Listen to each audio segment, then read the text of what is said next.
বেলাল হাবশী। আমি খুব সংক্ষেপে মনোযোগ 10-15 মিনিট, এরপর আমি ওইদিকে চলে যাব। জীবনটা কেমন তৈরি করতে হবে যে জেনাদের কথা, এখনো জেনার কথা বলছি। আমার নবী বলেন, আমি যখন জান্নাতে হাঁটি পিছনে বেলালের পায়ের শব্দ শুনতে পাই। সুবহানাল্লাহ।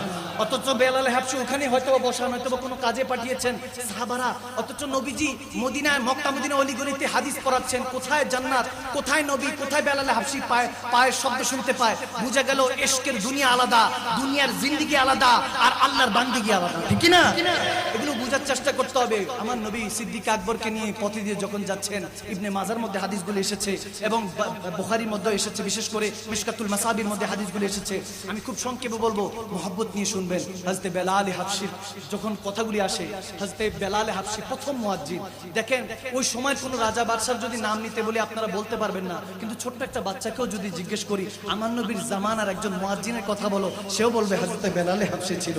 এবং মোহাব্বত হয়তো ওই কালামটাও গাবে, আসতো ভেসে হাজরাতে বেলালের মধুর আযান। ঠিক না? ঠিক না? সে কথাগুলি মনে পড়তে থাকে। আমার নবী সিদ্দিক আকবরকে নিয়ে যখন বেরোচ্ছেন, দেখে হু হু করে কোন ঘর থেকে যেদিন কান্নার শব্দ আসছে। আমার নবী কাছাকাছি গেলেন, গিয়ে দেখেন যে একটা হাবশী, একটা কালো ছেলে কান্না করছে, চোখ দিয়ে কান্না, রোগা পাতলা, একদম দুর্বল হয়ে আছে। আমার নবী অবস্থা থেকে কাছাকাছি গেলেন, গিয়ে সিদ্দিক আকবরকে, আবু বকর সিদ্দিককে বললেন, চলে যা, তুমি চলে যাও, আমি পরে আসতেছি।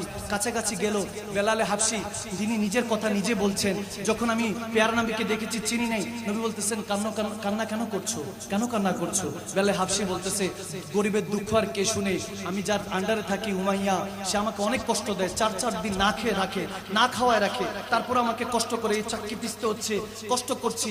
ফজর যদি সকাল ভোরের মধ্যে না করি আমাকে মারবে, উল্টা লটকায় মারবে, রক্তাক্ত হওয়ার আগ পর্যন্ত মারতে থাকবে, না খাওয়ায় রাখবে। এরকম যখন বলতেছে, প্যারা নবী তার শরীরের মধ্যে চেক করে দেখে জ্বর হয়ে আছে, অসুস্থ। তেনাকে বলতেছে, তুমি এখানে রাখো। তো বলতেছে, আপনি কেন শুনতে চাচ্ছেন? সবাই দুঃখের কথা শুনে চলে যায়, আপনি কেন শুনতে চাচ্ছেন? নবীজি কথা শুনে আবার চলে যাচ্ছে। তিনি বলতেছে, হ্যাঁ, একা একা বলতেছে, এই তো সবাই শুনতে আসে, কেউ তো আর দুঃখ মুছতে আসে না। নবীজি শুনে চলে গেলেন, দৌড়ায় গেলেন, একটু মলনপট্টি ওষুধের ব্যবস্থা করলেন, কাঁথার মতো, কাপড়ের মতো কিছু নিলেন, নিয়ে নবীজি আসলেন, এসে তেনাকে দিয়ে বলতেছে, তুমি একটু আরাম করো, তোমার কাজ আমি নিজে করতে থাকি। সুবহানাল্লাহ। যখন বলতেছে তখন তিনি অবাক হয়ে বলতেছেন, আপনি আমার কাজ করবেন? আচ্ছা ঠিক আছে। সে তো এমনি দুর্বল হয়ে আছে, সে রেস্ট চলে গেলেন। তারপর আমার নবী যখন কষ্ট করলেন, ফজর পর্যন্ত করে তাকে বুঝ দিয়ে চলে গেলেন। পরের দিন আবার আসলেন। যখন এভাবে 2-3 দিন হলো, তিনি একটা পর্যায়ে বলতে লাগলেন, বেলাল হাবশী, যে আমি আমার প্যারা নবীকে চিনি নাই, কিন্তু নবীজিকে দেখে বলতে লাগলাম, আপনাকে দেখে অনেক ভালো মানুষ মনে হচ্ছে, কিন্তু শুনেছি এই মক্কা নগরীতে একজন নাকি নবী এসেছেন, যিনি কি কলমা পড়িয়ে সব মুসলমান বানিয়ে ফেলছে, তেনার থেকে একটু বাইচা থাকেন, আপনাকে দেখতে অনেক সরল মনে হচ্ছে।